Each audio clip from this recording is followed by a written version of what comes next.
What's up, everybody? I'm here with Mo, my good friend. And you know, when you see Mo on the channel, it's going to get deep, it's going to get interesting, or at least you'll have a good laugh. Now, I've been getting this question a lot about, well, how do you get your first gig? Because it seems like people are stuck at the gate. The gun has gone off. Everyone else is taken off on the track, and you're still inside the gate like, come on, feet. Don't film me now. Let's go, let's go, let's go. So I want to take us back in the way back machine. I want to take you back, Mo, to the first time you got your very first lead. I want to examine it. I want to unravel it and unpack it for our audience. And then I will also share with everyone how I'm able to get leads, how I'm able to start new businesses, and hopefully you can learn something from it. Hope you stick around for it. Okay, Mo, what's the first professional creative gig that you got? My first professional gig was actually doing photography for a boutique fashion store in my city. How did they know that you did this? I started my journey right after teaching college, after getting my master's a few years, public speaking in particular, but I just wasn't, the fulfillment was not there at the time. I did not like the academic structure. So I personally started making vlogs at the time on Snapchat. And from those vlogs, I built a relationship with my former business partner, Christopher Franklin, who has been on the channel before. And I went up to him and I was like, yo, I want whatever you're doing for people, for me. I want headshots. I want the whole thing. I will pay you for your work. I respect your work, all of that kind of stuff. So I was like, I want to shadow you. I was doing wedding photography, wedding videography at the time. And I did just that. He was the one who had that boutique as a client. And then from there, he used me for his overflow. So just by shadowing him, learned the craft, did my own studying, YouTube University. So that's how I got the first one. So did you tell me you snaked a client from your friend? Don't see, you do that thing. No, I didn't snake a client. I got his overflow. So for people who may not know the word overflow, you describe that in a different way. Chris was a solo shooter, solo videographer, solo photographer. So he only had so much capacity, bandwidth, time, however you want to put it. So he could only take so many shoots in the span of 1 week. And from there, when he didn't have the capacity to do it, he called me up and he was like, hey, the boutique needs a photographer. Let's distill this into an actionable strategy now. You're in a very different place. How many years has it been? 5. 5 years since that first moment? I think so. Damn, yeah. Oh, you moved pretty quick. All right. So when you say I was really young back then, I was like, no, you're still young now. So Mo, 5 years, 6 years out, how could you replicate this exact strategy in order for you to generate leads now? Because everybody's like, how do I get lead now? Not to recreate the entire process, but what you did was you went to a rival or a mentor, built a relationship with them, and picked up their overflow work. That's a real strategy. What, if anything, could you use today in a real way, not just like some fictional hypothetical thing? I'd go to an agency who is credible in the business, who knows what they're doing, in something that is adjacent to what I'm doing. We'd probably either pitch a project that we can help them with the clients that they're working with, or I would do it for free in the beginning and let them know like, hey, I exist for what you need. If what I have, well, I would know if what I have helps them to better serve your clients. And then just continue to nurture that relationship. If I had to do that right now. I'm going to tell you to do something right now. The first thing I'm going to ask you to do, it should not be adjacent. It should be literally what you're doing now, but just at a higher level. So everybody get your pens out. Make a list of 5 companies that are doing what you do at the level in which you'd like to be doing it at now. And what I want you to do is to stalk them everywhere in social. Follow them everywhere. Listen to all of their podcasts, to engage with them in a meaningful way such that over a period of time, they get to know who you are and become naturally curious about you. At some point, if you're able to build some rapport, when it becomes natural for you to do so, not obviously on the first interaction, that's a terrible time to do it. Say, I'm a young and up and coming version of you. If there's ever an opportunity where you get too much work and there's overflow, I'd love to be able to service your clients. I'd be willing to pay for those leads. So can you think of 5 people who are working with the kinds of clients that you want, that are making that kind of money that you want to make, doing the kind of creative work that you want to make, where you can actually literally follow this plan? You need to first form the intention in your mind. Like, I want to work with people. Then you need to express that intention out into the universe so that people who want to help you, who can help you, will help you. And then you're going to organically bring them into your circle, your orbit, and then you can build a relationship with them. This is a really important thing. So a lot of us have dream clients that we'd like to work with. Problem is we aim too high. You just graduated school. You're like, I'd love to work with Nike. I want to do something for Xbox. And Xbox doesn't know you from a fly on the horse poop. They just don't know. You're just another person out there. So what we want to do is we want to reach a little bit beyond where our hands can grab and start working with them and build a relationship and then develop some work. And then you just keep reaching a little bit higher. I find that one of the most natural ways to sell is just to tell people what it is that you're thinking. If you love a brand, tell them that you love them and express your creativity and say, I would love to work with you. One of my friends, he does this project where he does like one fictional project every year. And he loves Southwest Airlines. I don't know why, but he does. And so he went through and redesigned all of their touch points. And he did this thinking nothing would come of it. The next thing you know, he's working with Southwest Airlines. That's how this works.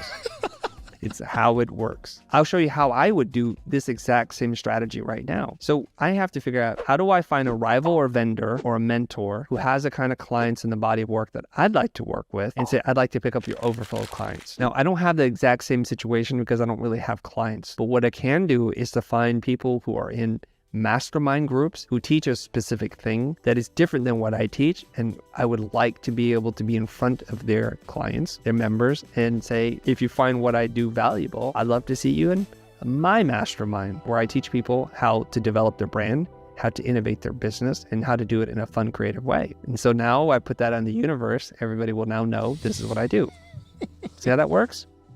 Facts. Now I'm going to share with people how I got my first clients, or how I get clients every time I shift industries. It is kind of difficult. And then you listen with the intention of, how can I replicate this today for my business and on behalf of our audience? And that way we'll try to make this as actionable as possible. And it seemed like work comes to me pretty easily, so it's going to annoy some of you.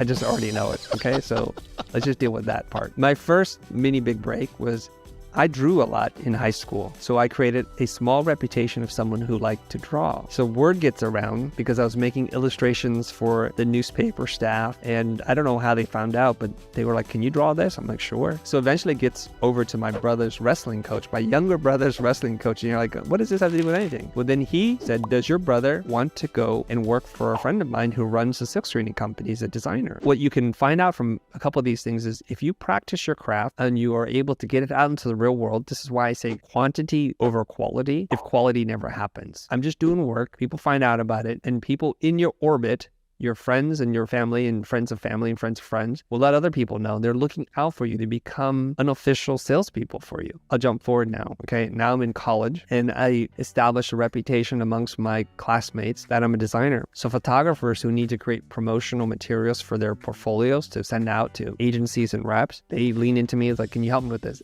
People who are in the advertising department reached out to me. I think they did this because I had a reputation of being an exceptional designer. And I say this, and I'm repeating this a couple of times, because many of you want work. How do I say this? But your work sucks. It's just not good. It's not even at the level in which I can recommend you, right? So people are like, hire me. And I look at your work. It's like, there's a reason why you have to ask people for work, because your work is terrible. Objectively speaking, it's terrible. And then you say, well, Chris, that doesn't help me out at all, because if I suck, then are we just doomed never to make any money? Well, if you keep taking that attitude, yes. So what you need to do is you need to say, like, this person's work I admire a lot, and identify objectively what the gaps are between where you are and where they're at, and do everything in your power to close the gap. I would start by first, quite literally, copying all of their work. Really understand, because then you'll start to learn, like, this is how they make decisions. And then the next assignment that you get, try to apply those same principles and that thinking to improve your work. If you do this consistently enough, people will seek you out. That's the bottom line. The better your work, the less you have to market and sell. If your work is so good, you won't have to market and sell at all. And we're not going to get there on day one, but that's the ultimate goal. So now I'm looking for opportunities. Well, at school, at Art Center, they post job opportunities all the time. And so I just pull those tickets down, I apply to them, show my portfolio, I get the work. So work is abundant if you're good and if you're willing to do the work necessary. But so many of us are just sitting there thinking, if I wish it enough, it will happen for me. And I gotta tell you something, friends. I've wished to have a six-pack for a really long time. If I don't put in the work and the discipline, it doesn't happen by itself. There's no magic there that's going to happen, right? You actually have to work for what you want. So put in the time. Get out of school. I have an opportunity to showcase some of my work on Adobe's After Effects CD-ROM, and I've cut a demo reel together. So that CD-ROM goes out. That works as my marketing material to generate leads of people who are interested. The way I got to work with the legendary Kyle Cooper, who does main title design, was because one of my very good friends from school was dating him at the time, and she knew that the two of us would get along because we have a way of looking at the world. You see a consistent theme here, everybody? That happens over and over again. I'll pause here, Mo, so for you to dissect and pull apart any actionable things or questions you might have. Okay. I figured out the 5 C's after our little back and forth. If you are still early in your journey and you want to replicate either how I got clients or how Chris got clients, number 1 is still choose. You have to choose what it is that you want to do, what your focus is. Number 2 is you got to commit to that choice. If you think about some of the stories that Chris has said, a year-long commitment into that choice without any ROI, return on investment, but that eventually, because of his, for lack of a better term, delusion in the vision, yielded that return. The third one is craft. You have to be a practitioner of what it is that you want to be known for. You start by copying the person that you are learning from. You combine that thing that you've learned into your own style, and then you create. The fourth one is you gotta claim it. You gotta claim what it is you do first for yourself. This is where the confidence comes in. And then externally to the world, this is where the marketing comes in, whether it's inbound, like in Chris's situation, or outbound, like you're knocking on doors. You have to claim it. And then the last one is capital. If you did the first 4 well, then inevitably it should turn into some moolah. Pretty good. I like that. So I'm going to do one last thing before we get out of here. I'm going to jump forward in time because those seem like real basic beginner types of things I hope people will find to be useful. And before I get into the last bit, take this opportunity to go ahead and hit that like button and leave a comment because it'll help us with the algorithm. You know what to do. You've done it before, and we truly appreciate that. When you pivot, when you do a hard pivot, which many of you are potentially in that position now where you've been known to do one thing and now you want to do something else, and it's very difficult to reposition yourself. That did quite literally happen to us. We're working with advertising clients. We have sales reps. I want to do brand, strategy, identity design, marketing, communications, marcom stuff. And this is very different because we're used to working with an agency as their intermediary between the client who figure out the strategy, write the copy, sell it through. But now I want to work with clients directly because I just want to have access to different types of clients. And so the way I wanted to do was to lead with brand strategy, something I had just learned how to do. And for the period of about a year, anybody that was willing to talk to me about doing work together, I would do a soft pivot. So we had the body of work. As you said, Mo, it's kind of important for you to keep doing what you're doing to keep the money flowing. Yeah. So people would call upon us and say, hey, yeah, I think I need a video made. And they knew that we could do that. I said, great, come on into the office, let's talk. And here's the line that I would use with them. I know you're here to see us or talk to us about making a video, but before we do so, I find it helpful to engage with our clients about their overall strategic business objectives so that I can make sure that if it does require a video, we know what we're doing it for. And if something else should come up, that we're able to address that. Would you be interested in doing this? Of course, they're going to say yes. Seems like you've got a good head on your shoulders. That's where I say, now normally when I run these sessions, my clients will pay me $10,000. I want to do something for 45 minutes. It's free. This one's on me. You find this to be helpful? If you want to proceed with us, we can talk about an engagement later. So I'm addressing all their thoughts and their concerns. Why are we doing this? What are we doing? What is the value of this? Are you trying to sell me something? And I just address all those issues right up front. I did that for about a year, putting the price tag at $10,000 to have someone pay me to do brand strategy for them. I got a lot of responses like, that's too much money. I don't think we need this. I don't know if we can afford it. What am I getting again? And I did this for a year while maintaining my original business, my original clients. And eventually someone said, yes, that makes perfect sense. And then we're off to the races. The funny thing is, it's really hard to get your first yes. But once you get your first yes, it leads to that whole confidence thing, where they get more value than what they paid you to do. You start to believe in this idea that you have, and now you can go out and sell even more. It takes a year to sell our first engagement for 10 grand, quite literally a year. But the next one came in weeks, and the next one came in days. It just became easier and easier, and we were able to increase our brand strategy service from $10,000 to $30,000 to over $100,000 as we grew into this phase. It was wonderful to do. So let's peel away the layers, Mo. How does someone replicate this? All right, here's what I think. To kind of summarize that, if you're already in a position where your craft and your professionalism and your tenure can speak for you, I think at that point, it's just a level of confidence to introduce this new thing that you're doing. And that's all it took from you, because you had the flow of leads, you had the flow of customers inquiring for your business, and then you just gently introduce them to this new concept. But for that to even happen, it's just the confidence to introduce it to the person. That's my takeaway from that story, personally. You would be missing a lot of the finer points there. As good as I think I am, as well connected as I am, it takes a year of just pitching one after the other and hearing no after no after no. And I got a lot of counter offers. Do it under this way, for this long, for this price. And every single one of them, I said no. So Stuck good. to my guns. You can try this, Mo. I mean, you've been in business 5-6 years. So if you spent a year of your life trying to achieve some result, whether you wanted to be a public speaker, an entertainer, whatever it is, give it a year, really working at it, and then tell me what it is, because that would be 20% or 18% of your entire business career that you would spend trying to achieve this. And of course, along the way, people are like, what are you doing? Why do you think this would work? How'd you arrive at this idea? I'm like, it doesn't matter. I don't want to explain it to you. I'm not going to prove anything to you. You'll see.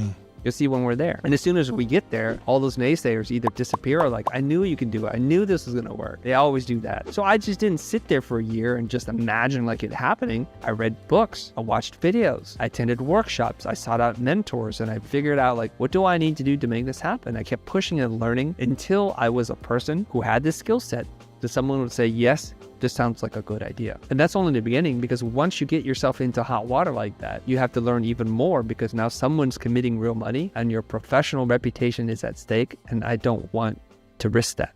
That's what it is, by the way. This is a meta lesson right here. I want to be careful to say this generally, but like, people are scared to put their back against the wall when it comes to that moment. That's why it's much easier to just live in the pondering or hoping someone intuits that you want this, because the second that someone paid you, you're on the line now. I have two questions for you on this. What is stopping people from making that jump to commit for a year to something that they have a vision on? Let's just start there, and then I'll ask you the second question. I suspect that their self-story isn't one where every single time they commit to something that they get the results that they want. Whereas my self-story is every time I commit to something, I always get what I want. And so it begins there. My wife's always asking me like, how do you know this is going to work? It's like, when has it not worked? And when it doesn't work, I just change the plan a little bit until it works again. Like, I'm so committed to this new mastermind group. I can already see the 100 people who are signed up. And then I can already see what I'm going to do with the money that's generated from this and the experience I'm going to be able to deliver. I'm already 4, 5, 6 steps ahead as to what happens when this other goal that people feel like it's not going to happen. They lack faith. They lack the conviction to see this all the way through. And when you open the door for doubt to come in, doubt comes in. I always have a problem, right? So let me just share something with you. Anybody that's ever worked with me in the entire history of my professional career has learned something about me, in that I don't have a lot of room to try to convince people why they should work with me. I have supreme confidence that what I'm doing,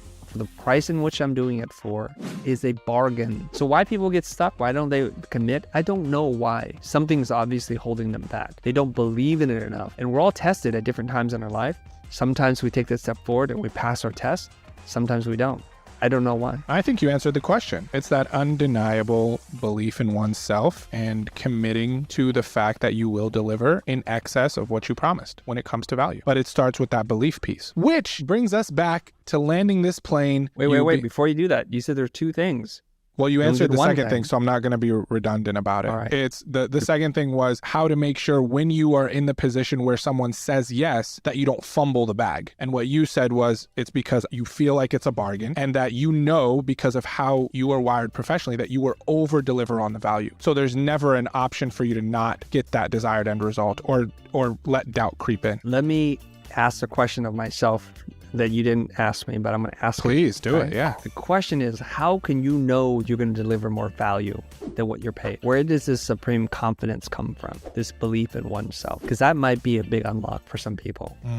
So I'm going to answer that question, obviously, with a question. Okay, before I tell you the answer, which is, I want you to take inventory of your life and what you do with your time, because that's all we got. We got this few precious hours every single day to get us towards our goal. I want to ask you, when you have a moment when you're not working, when you're not taking care of your responsibilities to your partner, to your children, to your parents, whoever it is that you have some responsibilities towards, what are you doing in your free time? And that will tell you a lot about why I have supreme self-confidence and why you might be lacking. I give you some options about what people do in their free time. They relax, they sit on the couch, they read a magazine, they do a crossword puzzle. So people get caught up in routines because routines give us some comfort because it's a known thing, it's familiar to us. And if you were to look at me like, Chris, what are you doing? I'm constantly trying to be a better person. So you'll see like there's a lot of house projects that never get done at the house because it's actually very low on my priority list. I've got books I need to read. I got people I need to talk to because I want to surround myself with people who inspire me, who challenge me, who know something I do not know. People think I do the podcast because I want to go up in the rankings of the podcast. That's a result. That's a result of something. It's not what it is I'm trying to do. I'm trying to have conversations with really smart people and ask them questions that help me solve a problem. and I take our audience along the way. And I think they benefit from me asking the question that they're thinking themselves. So I'm constantly working on myself because I do not know when or where, but what I learned today, what I learned yesterday will pay off. So I don't think this of myself. I don't think I'm some great reader, but when I get onto podcasts and people interview me or on Instagram lives, like, how can you remember that concept in that book? I read that same book, I don't remember it.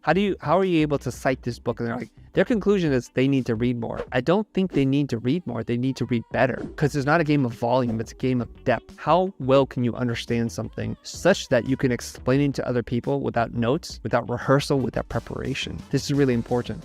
I've become insanely or radically curious about the things that I'm curious about. And that's what I'm doing with my spare time. And so I already know this, Mo. There are a few problems that you're going to come to me with that I can't figure out, either on the spot, through dialogue with you, through a little research, or punt it for 2 weeks. Let me do my research and I'll figure out an answer for you. And if I can transform your life and your business, your relationships, your communication, your mindset, your confidence, I know that has a value to you. I want to share some words of encouragement, because I know getting that first client, that first big break is very, very difficult. But for you to be committed, to be uncompromising and wanting to get that result and putting in the time, the work necessary to get it. It doesn't mean that everybody that has a goal and is committed to it is going to get it, because I think they haven't put in the work. I see it all the time in my DMs where you say, I do this, and I look at the work and it's actually not very good at all. And so it means that you're expecting something to happen without having to put in the work yourself. The greatest investment that you're ever going to make in your life isn't in the Dow and Jones or Standards and Poor market. It's not in gold. It's not in crypto or Web3. It's in yourself. Work hard on your job and you'll have a career, as Jim Rohn has said. Work on your personal development and you'll have a life.